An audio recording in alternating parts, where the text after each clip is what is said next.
Hello dear friend, मैं हूं DRX Deveshpal और आज हम लोग बुक रीड करने वाले हैं इमोशनल इंटेलिजेंस, जिसे लिखा है डैनियल गोलमैन ने।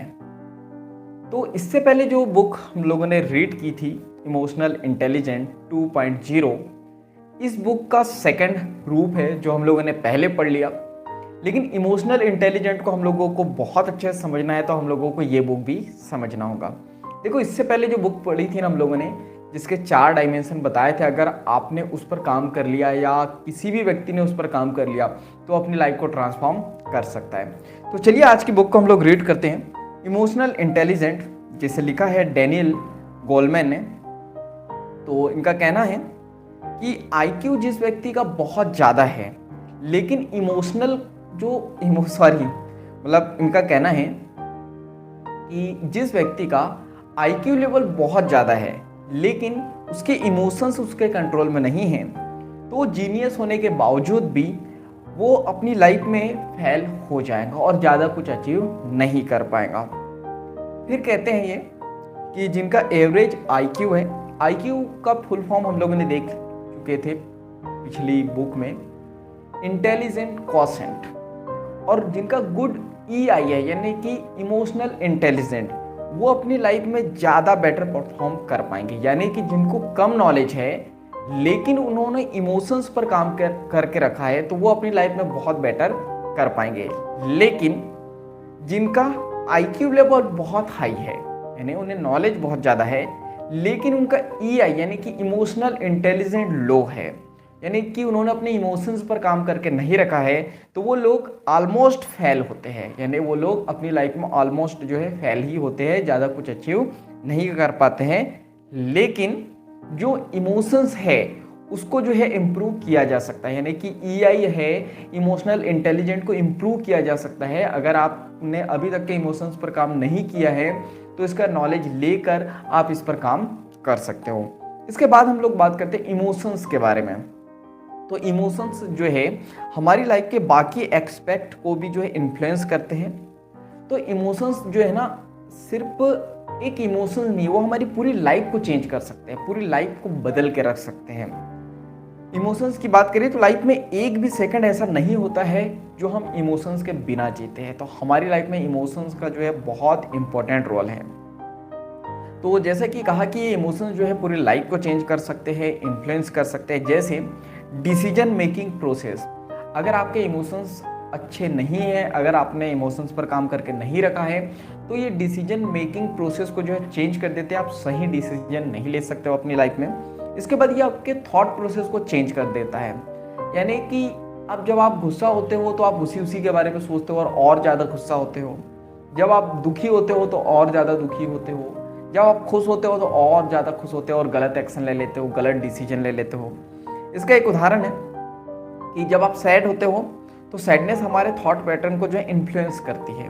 जब आप सैड होते हो, दुखी होते हो, तो जो सैडनेस जो है हमारे थॉट पैटर्न, जो हमारे थॉट होते हैं ना, उसके देखो थॉट एक चीज़ है। थॉट पैटर्न का मतलब एक के बाद एक थॉट आते हैं उसी से रिलेटेड, उसको थॉट पैटर्न कहते हैं। तो उसको इन्फ्लुएंस करती है यानी उसको बढ़ावा देती है और हम लोग जो है ना दुखी होने के थॉट और सोचते हैं और पास्ट के अपने जो है अनप्लेजेंट एक्सपीरियंस को भी याद करने लगते हैं। देखो, पास्ट यानी आपको पता है बीता हुआ कल, और अनप्लेजेंट का मतलब ये होता है जो हमको प्लेजर नहीं देता है, हमको आनंद नहीं देता है, जो हमारी लाइफ के लिए अच्छा नहीं होता है, हमको जिस थॉट में मजा नहीं आता है। दुख होने में मजा आता है क्या? नहीं ना।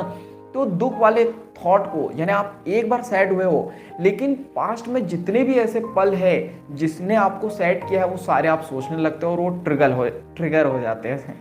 इसके बाद हम लोग बात करते हैं तो पहले वाले, अगर आपका जो है पार्टनर आपको छोड़ के चला गया है, अगर आपका पार्टनर आपको छोड़ के चला गया है तो आपके सैडनेस को ये ट्रिगर करता है। देखो, अगर आपका पार्टनर आपको छोड़ के चले गए हैं तो आप सैड हो जाओगे, दुखी हो जाओगे। तो होता क्या है, आपके सैडनेस को ये ट्रिगर करता है। ट्रिगर का मतलब क्या होता है, आपको अभी एक पार्टनर ने छोड़ा है लेकिन आप पहले वाले ब्रेकअप को भी याद करने लगते हैं, यानी लाइफ में जितने भी ब्रेकअप होते हैं अब सब जो है एक साथ याद करने लगते हो, जिससे आपके सैडनेस का लेवल बढ़ जाता है। यानी आप इतने दुखी थे तो आप और ज़्यादा दुखी हो जाते हो। और आपको अपनी लाइफ मिजरेबल फील होने लगती है। मिजरेबल फील होने का मतलब क्या है कि ये आपको लाइफ जो है बहुत बोरिंग लगेगी, बहुत दुखी लगेंगे आप। फिर वो ऐसे थॉट आएंगे आपके माइंड में कि मेरे साथ क्यों होता है, हमेशा मेरे साथ होता है, मेरी लाइफ तो बहुत बोरिंग है, मेरी लाइफ तो बहुत प्रॉब्लमेटिक है, मेरी लाइफ में ही इतनी सारी प्रॉब्लम आती है, मेरे साथ बुरा होता है, भगवान मेरे साथ बुरा करता है, भगवान से मेरी क्या दुश्मनी, ऐसे थॉट माइंड में आने लगते हैं।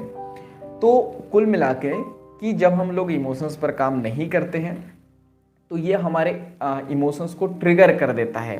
जब भी कोई ऐसी सिचुएशन आती है, अगर दुख का माहौल है तो ये हमारे माइंड को ट्रिगर कर देता है। पास्ट में जितने ऐसे थॉट है जिससे हम लोग दुखी हुए हैं वो सारे एक साथ ट्रिगर हो जाते हैं और हम लोग जो है बहुत ज़्यादा दुखी हो जाते हैं।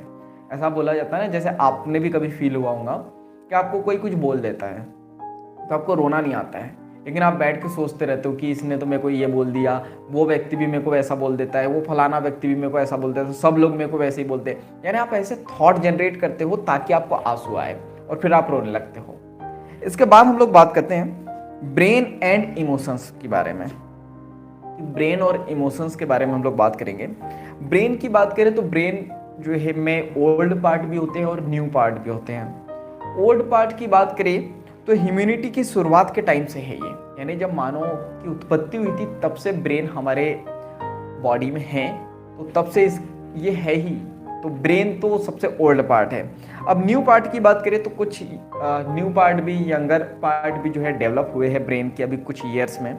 इसके बाद हम लोग बात करते हैं तो जो हमारे इमोशंस है, ये इमोशंस को कंट्रोल करता है कौन? हमारा ब्रेन। तो हमें अपने इमोशंस पर कंट्रोल करना है तो हमें क्या करना पड़ेगा?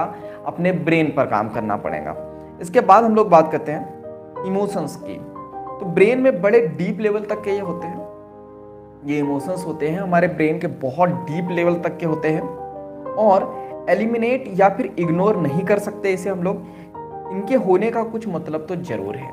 देखो, हम अपने इमोशंस को इग्नोर नहीं कर सकते हो। अगर आप इग्नोर करोगे तो आपकी लाइफ में प्रॉब्लम आएंगी ही आएंगी। बहुत सारे लोग बोलते हैं ना कि जब बहुत सारे लोगों से पूछते हैं कि लाइफ में क्या चल रहा है तो वो फिलोसॉफी वाली बात करने लग जाते हैं। लाइफ है, दुख तो आएगा ही, दुख जीवन का नाम ही है, सुख और दुख। देखो, ये सब ऊपरी बातें होती है। अगर आप अपने इमोशंस पर काम नहीं करोगे तो डेफिनेटली आपकी लाइफ में दुख तो आएगा ही आएगा। तो दुख हमारी लाइफ में, भावनाएं हमारी लाइफ में, इमोशंस हमारी लाइफ में बहुत इंपॉर्टेंट रोल अदा करते हैं और हमारे ब्रेन के बहुत डीप लेवल तक के ये होते हैं।